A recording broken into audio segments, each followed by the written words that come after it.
Bonjour à tous et bienvenue dans cette conférence digitale dans laquelle je vais essayer de vous présenter certains aspects de la nouvelle réglementation environnementale, donc RE 2020, et plus particulièrement donc de ses objectifs et indicateurs réglementaires.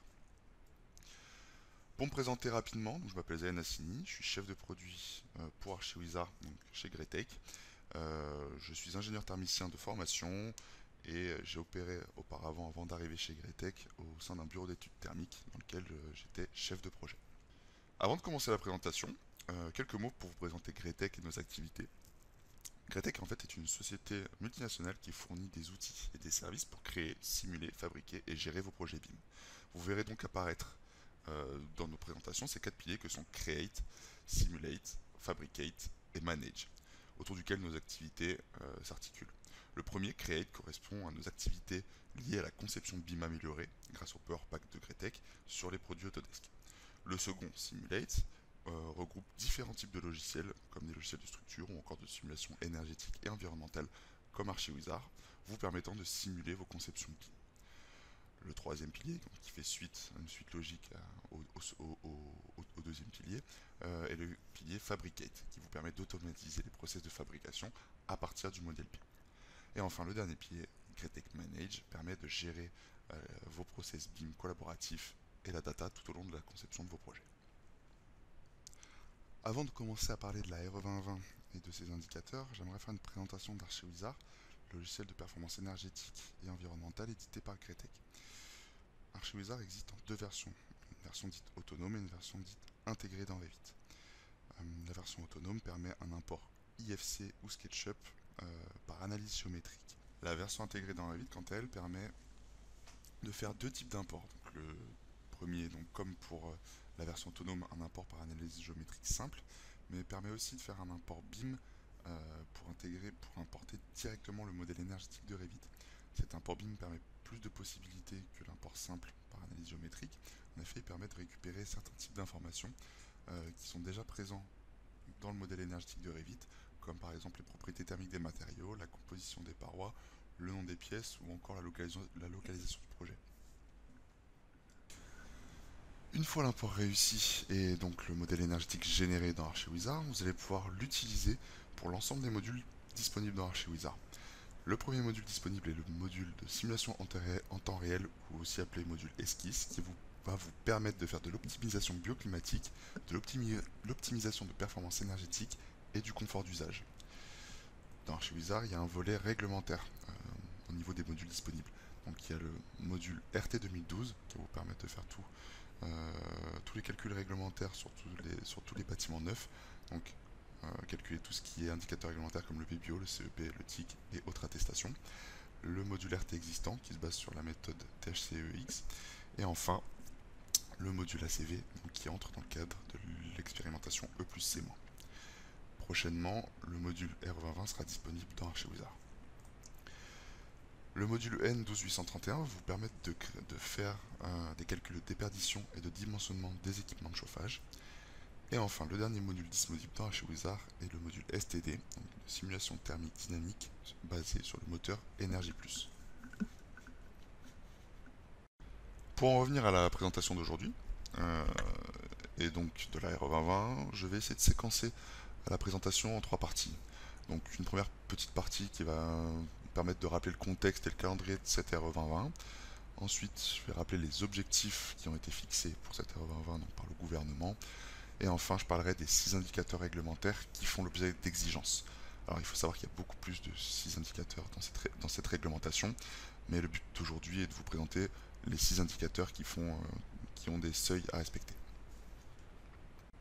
Avant de commencer à rentrer dans les détails de la RE 2020, je pense qu'il est important de faire un petit point sur le contexte et le calendrier en fait de cette RE 2020, voir un petit peu d'où elle vient, l'historique. Donc il faut remonter en fait à 2016 et au lancement de l'expérimentation E plus C-. Pour rappeler rapidement ce qu'est le label E plus C-. Donc en fait c'est une expérimentation qui a pour but de préparer la future RE 2020, qui a eu pour but de préparer la future RE 2020, et en faisant évaluer la faisabilité technique et économique des nouvelles exigences. C'était un petit peu un laboratoire en quelque sorte. Donc c'est un label basé sur deux indicateurs, donc l'indicateur énergie E et carbone C. Pour la partie énergie, le but était de voilà, c'était plus basé sur l'efficacité du bâti et des systèmes, avec une incitation au recours aux ENR. Et pour la partie carbone, donc, le but était de limiter l'empreinte carbone du bâtiment, donc limiter les émissions de CO2. Donc en fait, les groupes d'expertise qui se sont créés donc en 2018, donc qui se sont concertés, qui ont travaillé pendant quasiment un an et demi, donc de 2018 à 2019, ont récupéré le produit donc, du travail qui a été fait pendant l'expérimentation plus c'est moins pour élaborer la RE 2020. Ils sont aussi basés bien évidemment donc des retours d'expérience aussi de la RT 2012, puisqu'il faut le rappeler que la RE 2020 s'inspire dans les grandes lignes euh, très similaire à la RT 2012. En 2020, donc il y a le groupe GT Modélisateur qui a eu pour but de travailler en fait sur la validité en fait des résultats et des exigences des méthodes qui ont été fournies par les groupes d'expertise et une concertation donc avec le CSC2E, donc le Conseil supérieur de la construction et de l'efficacité énergétique, donc pour valider un petit peu tout ce travail. En janvier 2021, donc il y a quelques mois, le CSC2E a fait un arbitrage favorable donc, à la proposition de texte qui a été soumise, ce qui a permis donc en février 2021 à la ministre Madame Barbara Pompili de faire une présentation de la RE20 via un dossier de presse, toujours disponible sur le site du gouvernement. Suite à ça, les projets de décret d'arrêté de méthode de la RE 2020 ont été lancés publiquement, donc une consultation publique, donc qui sont disponibles aussi sur le site du gouvernement, donc au lien suivant. Avec pour but une publication officielle des décrets donc en juillet 2021, donc une publication donc, des décrets arrêtés et méthodes donc, fixés pour la RE 2020 avec une entrée en vigueur du coup au 1er janvier 2022 pour un certain type d'usage de bâtiments, donc tout ce qui est usage d'habitation, maison individuelle, logement collectif, les bureaux et l'enseignement primaire et secondaire, donc ça entrera en vigueur pour eux. Pour le reste du tertiaire, donc ce qu'on appelle le tertiaire spécifique, les arrêtés sortiront à l'horizon 2022, été 2022, avec une mise en application donc pour le 1er janvier 2023. Pour ce qui est des objectifs de la RE 2020, ils sont au nombre de 3, donc la partie énergie, la partie carbone et la partie confort d'été, comme l'a annoncé le gouvernement donc dans son dernier dossier de presse. Pour la partie énergie, c'est la suite logique de la RT 2012. Donc, il y a toujours un grand accent mis sur la sobriété énergétique, avec notamment 30% de réduction des besoins par rapport à ce qui se faisait dans la RT 2012, et une poursuite de la baisse des consommations des bâtiments neufs. Il y a aussi un accent mis sur la décarbonation de l'énergie, et notamment le recours aux énergies, à la chaleur renouvelable, donc comme ce qui a pu être vu donc dans l'expérimentation plus et moins. C'est vraiment grâce à ce retour d'expérience ainsi que l'accent a été mis sur ce point-là. Et une disparition progressive du chauffage utilisant les énergies fossiles, donc avec pour horizon 2022 pour les maisons individuelles et 2025 pour les logements collectifs. Pour ce qui est du volet carbone, donc pareil, il s'inspire grandement de du retour d'expérience de l'expérimentation E plus C-, et il a pour but de diminuer l'impact carbone de la construction des bâtiments, notamment avec une prise en compte des émissions du bâtiment sur son cycle de vie dès la construction, donc, autrement dit l'analyse de cycle de vie qu'on va aborder plus en détail dans la suite de cette présentation. Et enfin un recours plus fréquent au bois et aux matériaux biosourcés, et notamment à travers de l'analyse de cycle de vie dynamique, qui pareil sera expliqué plus en détail à la suite de cette présentation, dans cette présentation. Et enfin donc le confort d'été, donc qui existait déjà dans la RT 2012 via la TIC, qui donc a été remodelé, remodifié pour que ce soit plus adapté en fait au monde actuel et notamment le changement climatique, donc où on a de plus en plus de périodes de forte chaleur, donc qui sont de plus en plus longues et de plus en plus intenses. Donc, le but étant de permettre aux bâtiments neufs de s'adapter à ce nouveau climat en quelque sorte et de gérer, en tout cas de garantir le confort en cas de forte chaleur. Donc ces trois grands objectifs sont retranscrits en 6 indicateurs réglementaires, donc qui font l'objet d'exigences. Euh, c'est un mélange de nouveaux indicateurs et d'anciens indicateurs qui ont été modifiés, euh, et donc qui retranscrivent donc ces trois grands axes que sont la partie énergie, carbone et confort d'été. Donc pour les indicateurs énergie, donc il y a le BBIO, donc le besoin bioclimatique, et le CEP, donc coefficient d'énergie primaire, donc qui existe déjà dans l'RT 2012, mais qui ont été légèrement modifiés, on va voir juste après comment. Et un nouvel indicateur, donc le CEPNR, donc c'est le coefficient d'énergie primaire non renouvelable. Pareil, on va rentrer dans les détails juste après, euh, pour voir un petit peu de quoi ça retourne de ce côté-là. Par rapport aux indicateurs carbone, donc qui n'existaient pas dans l'RT 2012, mais ils avaient déjà été vus sous une autre forme dans l'expérimentation plus c'est moins. Donc dans l'Aéro 2020, ils se font appeler donc IC Construction et IC Énergie. Pour la partie indicateur des conforts d'été, donc comme je vous l'ai dit juste avant, la TIC a disparu et a été remplacée donc par un nouvel indicateur appelé degré-heure. Pareil, on va rentrer dans les détails juste après. Rentrons maintenant un peu plus dans le détail des indicateurs, et donc notamment des indicateurs énergie. Pour commencer, donc l'indicateur BBIO, donc dit besoin bioclimatique, qui est très similaire donc à celui présent déjà dans la RT 2012, mais qui va présenter en fait, d'après le gouvernement en tout cas, une réduction de 30% de ses besoins par rapport aux exigences de la RT 2012. Il est toujours sans dimension et il possède exactement la même formule que dans l'RT 2012, donc c'est-à-dire 2 fois le besoin en chauffage, plus 2 fois le besoin en refroidissement, plus 5 fois le besoin en éclairage. La grosse différence qu'il va y avoir en fait au niveau de ce calcul de BPO, c'est la prise en compte systématique du besoin froid, ce qui n'était pas le cas dans la RT 2012. Au niveau du coefficient de modulation, donc le BPO max, il est sensiblement égal à celui dans la RT 2012, en tout cas au niveau de sa formule, malgré quelques petits changements. Donc ils ont conservé en fait le B-biomax moyen, donc qui est la valeur de l'exigence B-biomax pour un bâtiment moyen, donc dépend de l'usage du bâtiment ou de la partie du bâtiment. Le MBGO, donc qui est le coefficient de modulation selon la localisation géographique, donc zone géographique et altitude du bâtiment, qui n'a pas changé, donc qui est le même qu'en RT 2012. Là où on a de nouveaux coefficients, donc c'est le MB comble et le MB surface totale. Donc pour le MB comble, c'est le coefficient de modulation selon la surface de plancher et de comble aménagée du bâtiment ou de la partie de bâtiment pour les maisons individuelles.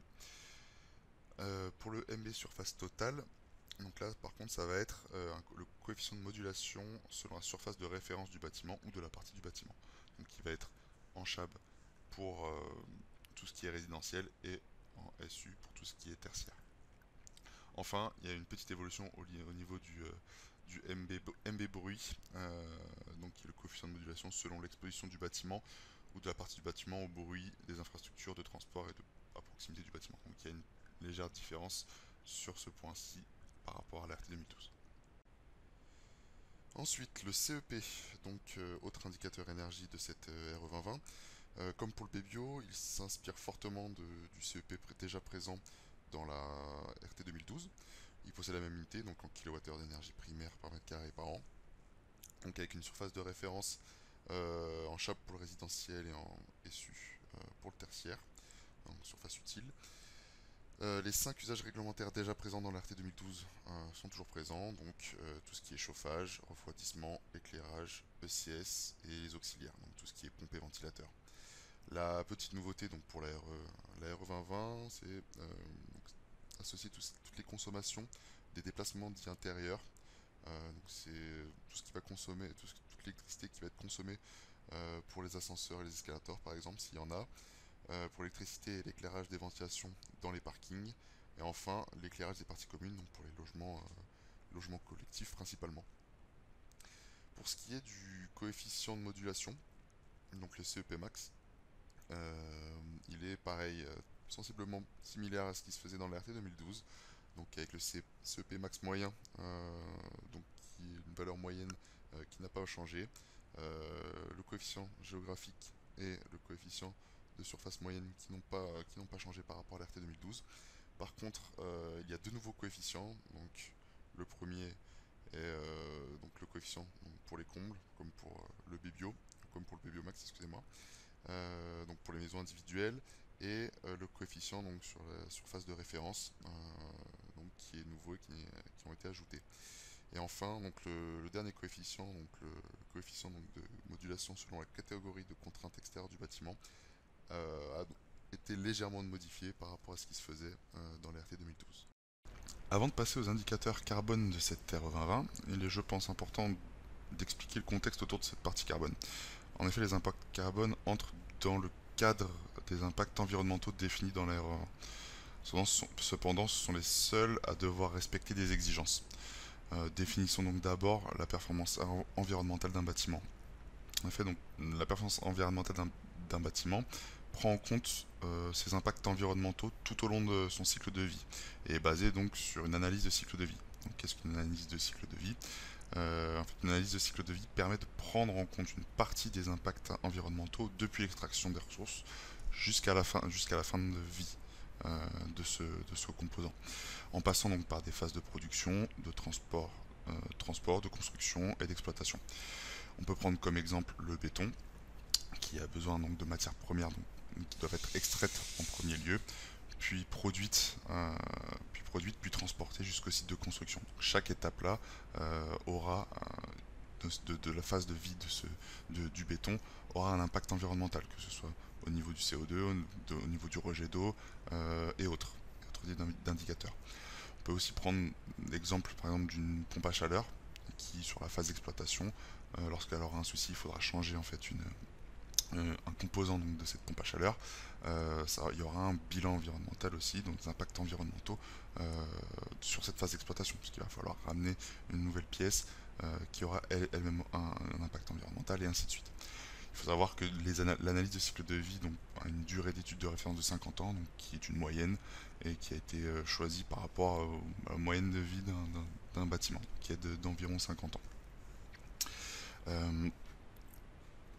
Pour chacune de ces phases de cycle de vie, donc la RE2020 va prendre en compte la contribution aux impacts environnementaux des postes spécifiques suivants. Donc il y a les composants, qui sont donc les produits de construction et équipements du bâtiment, les consommations d'énergie du bâtiment, donc voilà, donc l'énergie, les consommations et rejets d'eau, le chantier de construction, tout ce qui va impacter environnementalement parlant le chantier de construction, et enfin les aménagements et les usages de la parcelle. Donc c'est les quatre premiers composants, donc les quatre premières contributions, pardon, donc composants énergie, eau et chantier existaient déjà donc dans l'expérimentation E plus C-. La nouvelle contribution qui est apparue pour la RE2020 est la contribution parcelle. Pour expliquer, pour rentrer un petit peu dans le détail de ce qu'est donc la contribution parcelle, en fait c'est ce qui va prendre en compte l'ensemble des composants nécessaires aux ouvrages présents sur la parcelle hors bâtiment, donc réseau, système de production d'énergie et aire de stationnement. Et il s'agit notamment donc des composants nécessaires à la clôture de la parcelle et à la réalisation des voiries hors aire de stationnement, et elle prend aussi en compte les usages d'eau nécessaires à l'arrosage, notamment des espaces végétalisés de la parcelle et aux usages particuliers de l'eau, comme le nettoyage des voiries par exemple. Comme on peut le voir donc sur ce schéma, il y a plusieurs types d'impacts environnementaux. Donc, il y a ce qu'on appelle donc les contributions au changement climatique, donc qui vont être les émissions de CO2, donc en kilogrammes d'équivalence CO2 par mètre carré par surface de référence. Il y a les autres indicateurs d'impact, donc qui vont être l'épuisement de ressources, acidification des sols, pollution de l'eau, de l'air et autres. Et enfin les indicateurs de flux, donc l'utilisation de ressources d'énergie primaire, production de déchets. Donc tous ces indicateurs là seront présents en fait dans la RE 2020, mais les seuls donc à bénéficier d'une exigence seront les indicateurs carbone, donc et notamment les indicateurs IC composants et IC énergie qu'on va définir juste après. Donc comment sont calculés ces impacts environnementaux, et donc notamment donc les impacts carbone? C'est vraiment quelque chose de... c'est un calcul assez simple, donc c'est une multiplication de diverses données, que sont donc un quantitatif, donc ça c'est directement lié aux données de votre projet, typiquement un nombre un mètre carré de- un nombre de mètres carrés de béton fois la donnée environnementale de ce dit béton par exemple. Données environnementales, euh, il y a plusieurs types de données environnementales. Donc il y a les données conventionnelles, donc pour tout ce qui est transport, énergie, eau potable, qui sont déjà définies. Les données spécifiques, donc, qui peuvent être faites, enfin, qui sont faites directement par les industriels. Donc il y a les FDES, donc les fiches de déclaration environnementale et sanitaire, donc qui peuvent être collectives ou individuelles. Donc collective, c'est pour un ensemble d'équipements, un ensemble de composants, et individuel pour un composant en particulier. Les PEP, donc c'est profil environnemental produit, donc pour tout ce qui est équipement, pareil, collectif, donc pour un ensemble d'équipements, et individuel pour un équipement en particulier. Il faut savoir que donc les données spécifiques individuelles sont toujours, enfin collectives, sont toujours un peu plus défavorables que les données individuelles. Et enfin, les configurateurs qui permettent de créer ses propres données environnementales, notamment pour tout ce qui est bois et matériaux biosourcés. Pour les données par défaut, en fait, il faut savoir que tout ce qui est composants et produits, enfin équipements et autres, ne sont pas tous forcément définis donc par les industriels. Donc celles qui n'ont pas fait l'objet d'études spécifiques ont des données par défaut, donc fournies par l'État, et qui sont volontairement pénalisantes pour forcer un petit peu les industriels à créer les données spécifiques de leurs produits. Donc les calculs de ces impacts environnementaux peuvent être faits donc sous différents outils de calcul, et notamment ArchiWizard qui possède donc ce module ACV qui permet de faire ce type de calcul et qui sera adapté donc pour la prochaine RE 2020. Permet de ressortir en fait tout un tas d'indicateurs en fait d'impacts environnementaux qu'on peut voir ici. Donc là ça c'est c'est dans le cadre de le plus c'est moins, donc pas encore pour la RE 2020, mais on a les grandes lignes, donc il y a tout un tas d'indicateurs. Et donc pour la RE 2020, il y aura donc les indicateurs qui feront l'objet d'exigences. Donc il y aura ce qu'on appelle le IC construction. Donc sa définition, c'est l'impact sur le changement climatique associé aux composants du bâtiment, y compris le chantier de construction, évalué sur l'ensemble de son cycle de vie, tenant compte du stockage pendant la vie du bâtiment et du carbone issu de l'atmosphère. Donc ce IC construction va cumuler en fait le IC composant et le IC chantier. Pour l'indicateur IC énergie, donc c'est comme le IC construction, son unité est en kilogrammes équivalent CO2 par mètre carré de surface de référence. Il se définit comme l'impact sur le changement climatique associé aux consommations d'énergie primaire.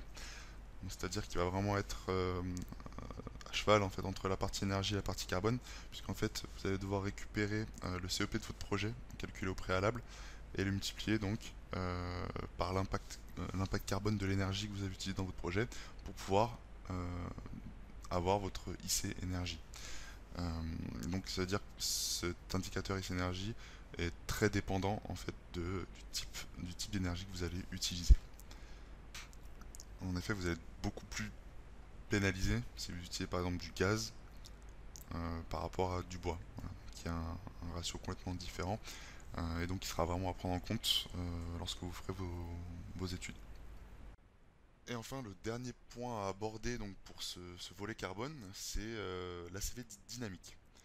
Alors, pour les personnes ayant déjà manipulé donc, le label plus c'est moins, lors de l'analyse de cycle de vie, était faite, enfin l'analyse de cycle de vie, excusez-moi, était faite de manière statique. Donc c'est-à-dire que toutes les émissions de CO2 avaient le même poids à n'importe quel instant T lorsqu'elles étaient mises dans le cycle de vie du produit. Contrairement donc à l'approche dynamique donc, qui sera utilisée dans cette RE 2020, où en fait plus l'émission de CO2 sera produite tard dans le cycle de vie, moins l'impact sera grand. Donc qu'est-ce que ça va impliquer en fait dans cette RE 2020? C'est que il va y avoir une favorisation en fait pour certains types de matériaux. Donc on peut penser notamment aux matériaux biosourcés qui en fait ont une émission, ont leur émission de CO2 très tard dans le cycle de vie, c'est-à-dire à leur phase de destruction, parce qu'en fait ils vont stocker en fait le CO2 tout au long de leur vie, enfin pendant, euh, avant leur création et pendant leur cycle de vie, et qui vont le restituer donc à leur destruction, donc c'est-à-dire à la fin de leur cycle de vie, et donc auront un impact carbone beaucoup moins important lorsqu'on sera en ACV dynamique qu'en ACV statique. A contrario, pour certains autres matériaux, certains autres types de matériaux comme par exemple du béton, où leur émission de CO2, l'émission de CO2 dans le cycle de vie du béton est beaucoup plus tôt, contrairement se fait de manière beaucoup plus tôt, contrairement aux matériaux biosourcés, se verront beaucoup plus défavorisés avec cette approche dynamique. Les autres points de différence en fait entre cet ACV statique et cet ACV dynamique, c'est au niveau du stockage des émissions temporaires de CO2. En effet, en approche statique, elles n'ont aucun impact. Le stockage et les émissions de CO2 n'ont pas d'impact. Alors lorsqu'on en approche dynamique, le stockage temporaire en fait diminue l'impact carbone et les émissions temporaires augmentent quant à elles l'impact carbone lorsqu'on est en dynamique.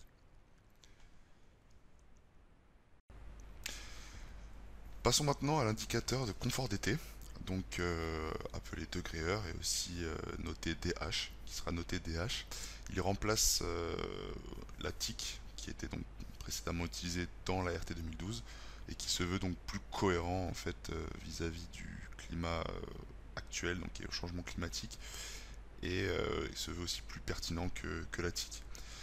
Il est exprimé en degré heure et donc est noté DH. Il exprime en fait la durée et l'intensité des périodes d'inconfort dans le bâtiment sur une année. Il faut savoir donc que cet indicateur DH fait l'objet d'exigences. Il a un seuil bas et un seuil haut. En fonction du nombre de degrés heure dans votre projet, en fonction de la position entre les deux seuils, donc on peut voir sur le schéma juste en dessous, si on va se retrouver en dessous de 350 degrés heure, le confort sera assuré sans refroidissement complémentaire. Si par contre votre nombre de degrés heure se trouve entre DH max et DH, donc qui est égal à 350 degrés heure, il va y avoir cette fois-ci une pénalisation du CEP. C'est-à-dire qu'il y aura une prise en compte d'un forfait CEP froid si le bâtiment n'est pas climatisé de base. Et enfin, si votre DH se trouve au-dessus de DH max, ce sera non réglementaire et donc votre projet ne sera pas conforme à la réglementation environnementale 2020. Pour expliquer et rentrer un petit peu dans le détail du comment fonctionne le DH max, il faut d'abord comprendre qu'il y a deux catégories de locaux qui vont être définis, selon deux catégories. On va commencer par la catégorie 2. Donc, il faut que votre local soit muni d'un système de climatisation et qu'en plus il doit respecter une des conditions suivantes. Donc, soit c'est un usage d'habitation, soit il est en BR2 ou BR3, ou encore H2D ou H3 géographiquement parlant, ou enfin son altitude est comprise entre 0 et 400 mètres. Donc, s'il respecte ces conditions-là, votre local sera en catégorie 2. S'il ne respecte aucune de ces conditions-là, il sera en catégorie 1. Suivant sa catégorie, le DH max va évoluer en fait. Pour les maisons individuelles, en catégorie 1, le DH max sera égal à 1250, en catégorie 2, 1850. Pour les logements collectifs, il y a un peu plus de modulation. La modulation va, comme on peut le voir sur le tableau, issu donc de la consultation publique du gouvernement, en fonction du nombre de mètres carrés de logement, et s'il y a des parties climatisées en fonction de la zone, le DH max va être modulé. Ce sera tout pour cette présentation d'une partie de la AO 2020, et donc notamment de ses objectifs et de ses indicateurs réglementaires. J'espère que cette présentation vous a plu et je reste à votre disposition pour échanger si vous avez des questions.